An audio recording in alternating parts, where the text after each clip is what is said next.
Hello guys, कैसे हैं आप लोग। आशा करते हैं आप लोग बहुत ही अच्छे होंगे। तो यहाँ पे देख सकते हैं कि झारखंड बीएड एडमिशन का ऑनलाइन फॉर्म भराना आपका शुरू हो गया है। तो यहाँ पे कि सारा जानकारी आपको हम देने वाले हैं जो भी है, ठीक है। तो यहाँ पे कितना कितना पैसा लग रहा है, क्या कब से ऑनलाइन होगा, कब से एग्ज़ाम डेट है, कौन कौन कॉलेज में प्रेफरेंस इसमें देना है, तो वो सब चीज़ का भी जानकारी लेना है। और कितना अंक लाइएगा जो अच्छा आपको कॉलेज मिल जाएगा, ठीक है। तो सारा जानकारी देंगे। तो चलिए वीडियो की तरफ चलते हैं, ठीक है। तो इसका एग्ज़ाम नेम जो होने वाला है BEd, MEd, BPEd, MPEd entrance competitive examination 2024। Organisation इसको कौन करता है, तो Jharkhand combined entrance competitive examination board यानी कि JCECB करता है, ठीक है। क्वालिफिकेशन इसका क्या रहने वाला है, तो ग्रेजुएशन पास अपीयरिंग में रहने वाला है। यानी कि आप अपीयरिंग अपीयरिंग यानी कि इस साल अगर हो जाएगा तो ठीक है, तो आप इस फॉर्म को भर सकते हैं। और ग्रेजुएशन हो जाना चाहिए। अगर ग्रेजुएशन का बचा हुआ है कि आपका इस साल आपका सर्टिफिकेट मिल जाएगा, तो वो अपीयरिंग में भी भर सकते हैं, ठीक है ना। एप्लीकेशन प्रोसेस क्या रहने वाला है, तो ऑनलाइन रहने वाला है, ठीक है। इसका स्टार्ट डेट कब से होने वाला है, तो 15 तारीख से ये इसका फॉर्म भराना शुरू हो गया है, ठीक है ना। लास्ट डेट कब तक होगा, तो 15 मार्च तक होगा। एग्जामिनेशन डेट यानी कि 21 अप्रैल दिखा रहा है, लेकिन यहाँ पे आपको भी पता है, अगर आप झारखंड से, तो हेमंत सोरेन बेचारा चल गए हैं। अब आगे हैं दूसरा यहाँ का जो है कि CM बन चुके हैं चंपई सोरेन। तो अब देखिए इसका एग्जामिनेशन डेट, क्योंकि अभी तो आपका इलेक्शन सब भी होगा तो बढ़ भी सकता है, 21 अप्रैल ऐसे दिखा रहा है, ठीक है ना। एग्जाम मोड जो होने वाला है OMR बेस्ड होने वाला है, ठीक है। इसका पाठ्यक्रम का जो अवधि रहने वाला है वो 2 साल का रहने वाला है। आरक्षण आरक्षित सीटों के नामांकन अनुशंसा में झारखंड सरकार का अद्यतन आरक्षण नीति प्रभावी होगा। झारखंड राज्य स्थित विश्वविद्यालय से उत्तीर्ण अभ्यर्थी हेतु कुल सीटों 85% रखा गया है। और जो अदर कहीं से भी अगर आप झारखंड के भी हैं या बिहार से, झारखंड के रहने वाले हैं लेकिन बिहार से आप कर चुके हैं, तो उसके लिए 15% रखा गया। जो कि आप कि जो झारखंड से हो के झारखंड में ही आप ग्रेजुएशन कंप्लीट किए हैं, उसके लिए कितना प्रतिशत है, 85। और जो झारखंड के हैं लेकिन फिर भी वो बाहर से ग्रेजुएशन प्राप्त किए हैं, तो उसके लिए 15% रखा गया, ठीक है। तो आगे चलते हैं। यहाँ देख सकते हैं कि candidate must have a minimum 50% रखा गया है। 45% in case of SC ST, ये होगा ST, ठीक है ना। यहाँ SC ST OBC PWD marks in their bachelor degree, ठीक है। उम्मीदवारों को न्यूनतम 50% आरक्षित श्रेणी के मामले में 45% अंकों के साथ स्नातक की डिग्री में उत्तीर्ण होना चाहिए, ठीक है। इंग्लिश में भी बता दिए, हिंदी में भी बता दिए। अब देख लीजिए दूसरा क्या है, candidate must have a minimum 50%, ये तो आपको बता ही दिए, ठीक है। तो इसके आगे चलते हैं। अब यहाँ देख सकते हैं कि उम्मीदवारों को न्यूनतम 50% श्रेणी के मामले में 45% अंकों के साथ मास्टर डिग्री में विज्ञान, सामाजिक विज्ञान, मानविकी या वाणिज्य में उत्तीर्ण होना चाहिए। यानी कि कम से कम आपका 50% होना चाहिए, तभी आप भर सकते हैं। उम्मीदवारों को विज्ञान और गणित विषयों के साथ 55%, आरक्षित श्रेणी के मामले में 50% अंकों से बैचलर ऑफ इंजीनियरिंग या टेक्नोलॉजी की डिग्री में उत्तीर्ण होना चाहिए। किसी अन्य समकक्ष योग्यता वाले उम्मीदवार भी पात्र हैं, ठीक है। उम्मीदवारों को केवल एक विषय या एक विषय श्रेणी के भीतर का चयन करना होगा जिसे उसने क्वालिफाइंग डिग्री में अध्ययन किया होगा।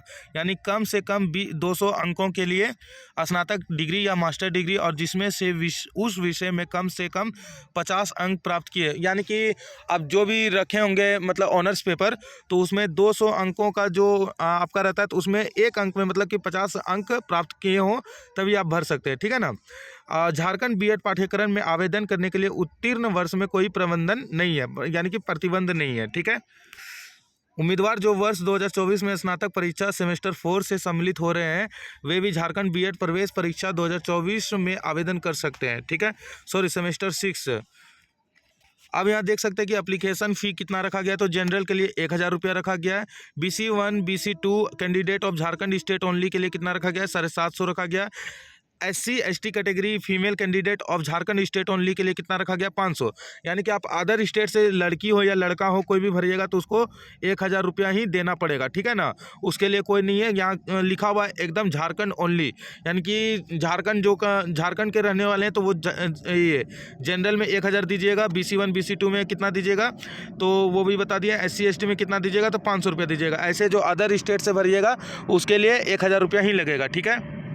All candidate including female belonging to other state shall be treated as general candidate only and have to pay registration fee according। तो यानी कि आपको पहले भी बता दिया कि ऑल कैंडिडेट जो कि स्टेट से बाहर होंगे उसके लिए 1000 रुपये ही लगने वाला है, ठीक है। आपका पेमेंट मोड क्या रहने वाला है, तो credit card, debit card, net banking रहने वाला है, ठीक है।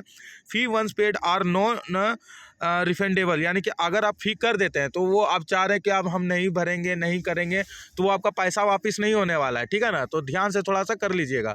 अगर जिसको इंटरेस्ट है वही भरिएगा, आप बेफालतू का भर दीजिएगा। आप चाहिएगा कि हम झारखंड सरकार से ले लें तो आपको देने वाला है ना, ऐसे ही झारखंड सरकार लइए के बैठ जाता है, तो भूल जाइए पैसा को तब, ठीक है।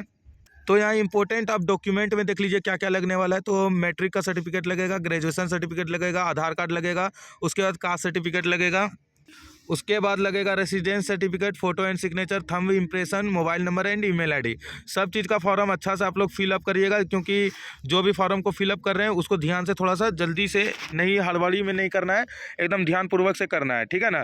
जो कि अच्छा से, क्योंकि कहीं भी आपका मिसकैरेज किसी भी चीज़ में हो जाएगा तो वहाँ पे डॉक्यूमेंट वेरिफिकेशन में आपको थोड़ा लेट, मतलब टीचर सब आजकल का जान ही रहे हैं कैसा होता है, तो थोड़ा ध्यान से ही करना है, ठीक है।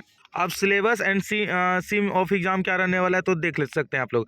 Entrance test shall be held in office OMR based test mode only, यानी कि ऑफलाइन एग्जाम होगा और जो कि OMR से आपका फिल होगा।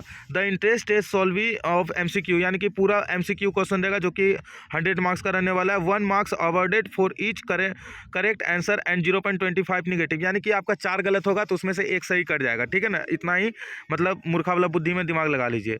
सिलेबस और सीम ऑफ एग्जामिनेशन। सिलेबस क्या क्या रहने वाला है, तो language proficiency shawl have 30 question, यानी कि लैंग्वेज से आपका 30 क्वेश्चन रहने वाला है।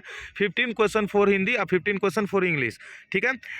इंडिकेटिंग, इतना ही समझ आइए। आगे कॉम्प्रेशन रहेगा इसमें, मतलब कि इसका सिलेबस है आप, ठीक है ना। कॉम्प्रेशन रहेगा, री रैगिंग रहेगा, sentence selecting suitable words for the blanks, finding errors in parts of the sentence, finding out equivalent meaning to the given phrases, finding out suitable words for the, यानी कि देख लीजिए, अगर आप लोग को हिंदी में नहीं समझ में आ रहा है तो बता देते हैं, हिंदी का अच्छी तरह से आप लोग व्याकरण पढ़ लीजिएगा, उसी में आपका 15 क्वेश्चन वहीं से आ जाना है। समास और मतलब क्रिया, भाषा, ये सब अच्छी तरह से एकदम, संधि विच्छेद, पर्यायवाची, सब जितना भी मतलब हिंदी व्याकरण का है उसको अच्छी तरह से पढ़ लीजिएगा। खास करके मुहावरा से आपका 3-4 क्वेश्चन आ ही जाएगा, ठीक है। उसके बाद है टीचिंग एप्टीट्यूड। टीचिंग एप्टीट्यूड से 40 क्वेश्चन मतलब पूछा जाएगा, मतलब कि इसमें ज़्यादातर क्वेश्चन कैसा पूछा जाता है वो भी बता देते हैं हम। ज़्यादातर इसमें क्वेश्चन कैसा रहेगा कि मतलब कोई विद्यालय के बारे में दे देगा, अब पूछेगा कि वहाँ उसी के आधार पे 4 क्वेश्चन रहेगा, उसमें से आपको एक क्वेश्चन को अच्छी तरह से उसमें सेट करना है। टीचर के बारे में पूछेगा कि टीचर कैसा होते हैं, सुशील, गतिशील, इसी तरह से क्वेश्चन पूछा जाता है। और मतलब कि टीचिंग एप्टीट्यूड का आप लोग क्या कहते हैं, यूट्यूब में देख लीजिएगा क्वेश्चन, वहाँ से आपका अच्छा से हो जाएगा, ठीक है ना। इसमें उतना माथापच्ची मत करिए। रीजनिंग एबिलिटी में क्या क्या पढ़ना है, तो रीजनिंग एबिलिटी में मतलब कि जितना भी इजी क्वेश्चन रहेगा ना तो उसको पढ़ लेना है। जैसे कि यहाँ देख सकते हैं, एनालॉगी है, लेटर सीरीज है, नंबर सीरीज है, मिसिंग नंबर है, वर्बल रीजनिंग है, statement conclusion, syllogism, logical problems, ये सब आप लोग अच्छी तरह से इसको पढ़ लीजिएगा, ठीक है। अब देख सकते हैं यहाँ की बीएड कॉलेज इन झारखंड की, बीएड कॉलेज में कितना मतलब आपका सीट कहाँ कहाँ रखा गया है, तो यहाँ पे देख सकते हैं जितना गवर्नमेंट, हम सब आपको इस तरह से दिखा देते हैं, आप लोग अच्छी तरह से इसको पढ़ लीजिएगा, ठीक है ना, जितना भी है, या फिर इसकी स्क्रीनशॉट ले लीजिएगा। तो इसमें देखिए कि आपको पहली बात की, अगर आपका 60% से प्लस है तो आप लोग गवर्नमेंट और सेमी गवर्नमेंट में ही मतलब फील करना है, ठीक है ना। प्राइवेट में वहाँ पे करिएगा नहीं, 60 प्लस होंगे तब।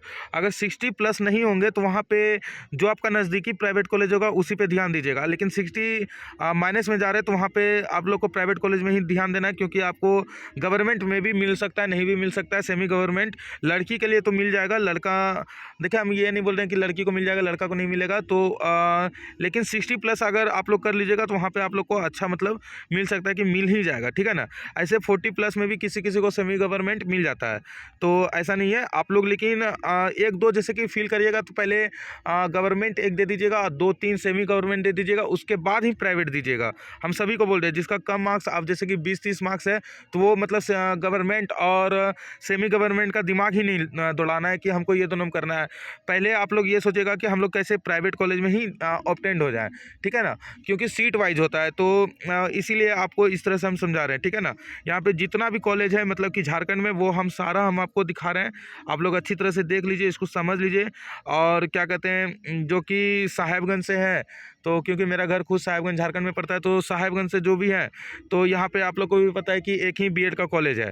तो ज़्यादा अगर ऑप्टेंस ज़्यादा लाइएगा, मार्क्स मतलब ज़्यादा लाइएगा, तभी आप लोग साहेबगंज फील करिएगा, नहीं तो अन्यथा नहीं करिएगा। क्योंकि ये साहेबगंज में जो बीएड कॉलेज है वो क्या है, आपका सेमी गवर्नमेंट है। तो इसीलिए से इस चीज़ को आप लोग को ध्यान में रखना है, ठीक है ना। और जो बाहरी है, तो संथाल परगना के अंतर्गत आपको पता है कि मेरे ख्याल से 5 या 6 बीएड कॉलेज आता है। तो उसमें से पाकुड़ हो गया, साहेबगंज हो गया, गोड्डा हो गया, देवघर हो गया, उससे ज़्यादा भी आता है मेरे ख्याल से, मे बी हमको नहीं पता अच्छी तरह से। और आपका दुमका में हो गया। तो आप लोग उसी तरह से जहाँ जहाँ जिनका जिनका घर होगा, तो उसी तरह से आप लोग देख लीजिएगा, ठीक है ना। हम आपको सारा इसका लिस्ट दिखा रहे हैं कि कौन कौन कहाँ कहाँ कॉलेज है, क्या क्या है। आप लोग अच्छी तरह से इसको मतलब स्लो मोशन में, या फिर यहाँ देखिए साहेबगंज कॉलेज, साहेबगंज दिया है, Sahibganj constitution unit of Sido Kanhu Murmu, यानी कि सिदो कानू संथाल परगना, गलत बोलते हैं, सिंधु कानू मुर्मू यूनिवर्सिटी के अंतर्गत आता है। तो जो जो जहाँ जहाँ आता है, यहाँ 1 2 3 4 4 सिद्धो कानू 4 है, ठीक है ना। 4 1 5, इसी तरह से और भी होगा, मेरे ख्याल से 6 या 7 होगा मे बी, ठीक है। तो आप लोग सारा को देख लीजिएगा एकदम, और नहीं होगा तो आप लोग स्क्रीनशॉट ले लीजिएगा, ठीक है। मिलते हैं आपसे नेक्स्ट वीडियो में, धन्यवाद।